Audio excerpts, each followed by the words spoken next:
নমস্কাৰ বন্ধু বান্ধৱীসকল, আজি মই গেষ্ট্ৰিক আলচাৰৰ বিষয়ে আলোচনা কৰিছোঁ। গেষ্ট্ৰিক আলচাৰ কি কাৰণত হয়, গেষ্ট্ৰিক আলচাৰ হ'লে কি লক্ষণ দেখা দিয়ে আৰু কি হোমিওপেথিক মেডিচিন ব্যৱহাৰ কৰিলে এই গেষ্ট্ৰিক আলচাৰৰ পৰা সম্পূৰ্ণভাৱে মুক্তি পোৱা যায়, এই সমূহ বিষয়লৈ আলোচনা কৰিছোঁ। গেষ্ট্ৰিক আলচাৰ হোৱাৰ প্ৰধান কাৰণসমূহ হৈছে যদি সময়মতে আহাৰ গ্ৰহণ নকৰে, পাকস্থলী খালী হৈ থকা অৱস্থাত বা বহুত সময় কোনো খাদ্য নোখোৱাকৈ যদি হঠাৎ অত্যাধিক পৰিমাণে টেঙা খাই দিয়ে, যদি অত্যাধিক পৰিমাণে মদ খায়, যদি বহুত পৰিমাণে তামোল পাণ বা গুটখা জাতীয় খাদ্য খাই দিয়ে, আন উত্তেজক খাদ্য অত্যাধিক পৰিমাণে গ্ৰহণ কৰা ইত্যাদি কাৰণত গেষ্ট্ৰিক আলচাৰ হ'ব পাৰে। গেষ্ট্ৰিক আলচাৰ হ'লে দেখা দিয়া প্ৰধান লক্ষণসমূহ হৈছে ৰোগীয়ে আহাৰ গ্ৰহণ কৰাৰ পিছতে ৰোগীৰ পাকস্থলীত অত্যাধিক বিষ, যন্ত্ৰণা আৰু উপসৰ্গবোৰ অত্যাধিক বৃদ্ধি পায়। ৰোগীৰ অন্য সময়ত পাকস্থলীত বিষ থাকে যদিও আহাৰ গ্ৰহণ কৰাৰ লগে লগে সেই বিষ যন্ত্ৰণাবোৰ অত্যাধিকভাৱে বৃদ্ধি পায়। ৰোগীৰ ক'লা আৰু ৰঙা তেজ মিশ্ৰিত বমি হয়, কেতিয়াবা অকল ৰঙা তেজ মিশ্ৰিত বমি হৈ যায়। ৰোগীৰ পাকস্থলীত আৰু ওপৰৰ শৰীৰটোত চুলে মনে অত্যাধিক পৰিমাণে বিষ অনুভৱ কৰে। আহাৰ গ্ৰহণ কৰাৰ পিছতে পাকস্থলীত অত্যাধিক পৰিমাণে বিষ বৃদ্ধি পায় আৰু যেতিয়া বমি কৰি দিয়ে বা আহাৰখিনি হজম হৈ যায়, তেতিয়া বিষ যন্ত্ৰণাখিনি কিছু পৰিমাণে উপশম লাভ কৰে। ৰোগীৰ প্ৰায় বমি হয় আৰু বমি কেতিয়াবা 2-3 ঘণ্টাৰ পিছতো হয়। গেষ্ট্ৰিক আলচাৰ যদি চিকিৎসাত আৰোগ্য নহয় ৰোগ আগবাঢ়ি যায়, তেতিয়া ৰোগীৰ পাকস্থলী টুকুৰা টুকুৰকৈ ছিগি ৰোগীৰ মৃত্যুমুখত পৰে আৰু তেতিয়া ৰোগীৰ পাকস্থলীত অত্যাধিক পৰিমাণে বিষ হয়। বিষ পাকস্থলীতটো বিষ হয়ে, সম্পূৰ্ণ পেটত বিষ হয় আৰু সেই বিষ পিঠিলৈ পৰিচালিত হয়। তেনে সময়ত ৰোগীৰ সম্পূৰ্ণ পেট ফুলি উঠে, ৰোগী ক্ৰমান্বয়ে দুৰ্বল হৈ যায়, শৰীৰত চেঁচা ঘাম ওলায় আৰু ৰোগীৰ মৃত্যুমুখত পৰে। এইখিনি হৈছে গেষ্ট্ৰিক আলচাৰৰ লক্ষণ। গেষ্ট্ৰিক আলচাৰত ব্যৱহাৰ হ'বলগীয়া প্ৰধান হোমিওপেথিক মেডিচিনখিনি হৈছে, প্ৰথম মেডিচিনটো কেলিব্ৰেক্টমিকাম। যদি ৰোগীয়ে আহাৰ গ্ৰহণ কৰাৰ লগে লগে পেটটো ফুলি উঠে আৰু পেটটো অত্যাধিক গধুৰ অনুভৱ কৰে, ৰোগীৰ আহাৰ খোৱাৰ লগে লগে যদি বমি কৰে, কেতিয়াবা 2-3 ঘণ্টাৰ পিছতো বমি কৰে, তেতিয়া কেলিব্ৰেক্টমিকাম অত্যন্ত উপযোগী ঔষধ হিচাপে ব্যৱহাৰ হয়। কেলিব্ৰেক্টমিকামৰ এটা বিশেষ লক্ষণ হৈছে ৰোগীয়ে বমি কৰাৰ লগে লগে ৰোগীৰ বমি ৰছীৰ দৰে দীঘল হৈ ওলমি পৰে আৰু ৰোগীৰ বমিত প্ৰায় তেজ মিহলি হৈ থাকে। ৰোগীয়ে আঙুলিৰে হেঁচা মাৰি ধৰিলে যিমান ডোখৰ ঠাইত আঙুলিৰ হেঁচা পৰে, সিমান ডোখৰ ঠাইত অত্যাধিক বিষ অনুভৱ কৰে।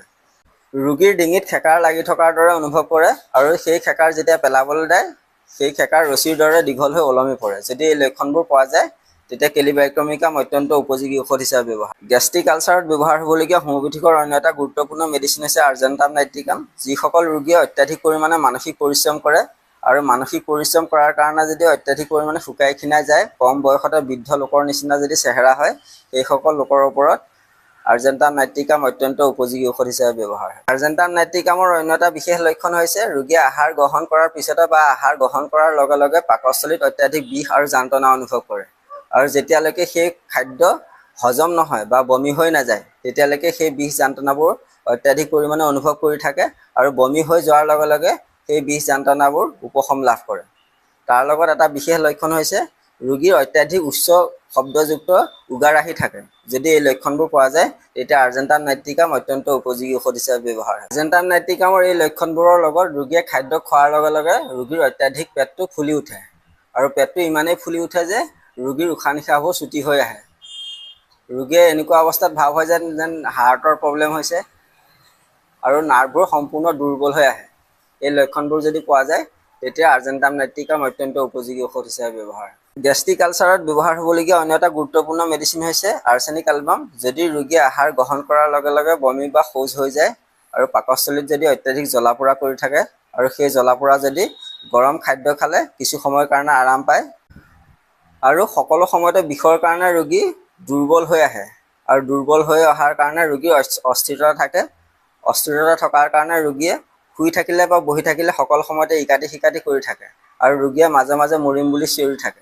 ৰোগীয়ে শৌচ বা বমি কৰাৰ পিছত বা তেজযুক্ত যেতিয়া বমি হৈ যায়, তেতিয়া কিছু সময়ৰ কাৰণে অজ্ঞান হৈ নিতাল মাৰি পৰি থাকে আৰু যেতিয়া পুনৰ জ্ঞান আহে, তেতিয়া ৰোগীৰ অস্থিৰতাবোৰ পুনৰ বৃদ্ধি পায়। যদি এই লক্ষণবোৰ পোৱা যায়, তেতিয়া আৰ্ছেনিক এলবাম অত্যন্ত উপযোগী ঔষধ হিচাপে ব্যৱহাৰ হয়। গেষ্ট্ৰিক আলচাৰত ব্যৱহাৰ হ'বলগীয়া হোমিওপেথিকৰ অন্য এটা গুৰুত্বপূৰ্ণ মেডিচিন হৈছে হাইড্ৰাষ্টিস্কেন। যদি ৰোগীৰ চেহেৰা সাধাৰণ লোকতকৈ কুৎসিত দেখা যায়, তাৰ লগত যদি চেহেৰা বগা ঢেলেকা হয়, মুগা ৰঙৰ হয়, ক'লা আৰু হালধীয়া ৰঙৰ হয়, সেই লোকসকলৰ ক্ষেত্ৰত হাইড্ৰাষ্টিস্কেন অত্যন্ত গুৰুত্বপূৰ্ণ মেডিচিন হিচাপে ব্যৱহাৰ হয়। হাইড্ৰাষ্টিস্কেন ব্যৱহাৰ কৰিবলগীয়া ৰোগীৰ বমি ৰছীৰ দৰে দীঘল হৈ ওলমি পৰে আৰু বমিৰ লগত প্ৰায় তেজ মিশ্ৰিত হৈ আহে। হাইড্ৰাষ্টি স্কেন ব্যৱহাৰ কৰিবলগীয়া ৰোগীৰ সকলো সময়তে খালে বা নাখালেও সকলো সময়তে পেট ফুলি থাকে, ৰোগীৰ সকলো সময়তে বিষ কম পৰিমাণে থাকে আৰু ৰোগীৰ পেটত অত্যাধিক জ্বলা পোৰা কৰা থাকে, অশান্তি হৈ থাকে।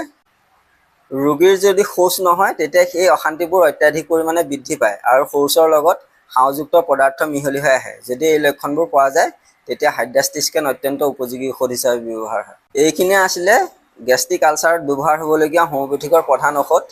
আপোনালোকে যদি মোৰ ভিডিঅ'টো চাই ভাল পাইছে প্লিজ লাইক, কমেণ্ট আৰু ছাবস্ক্ৰাইব কৰি দিব। ভিডিঅ'টো চোৱাৰ বাবে ধন্যবাদ। নমস্কাৰ।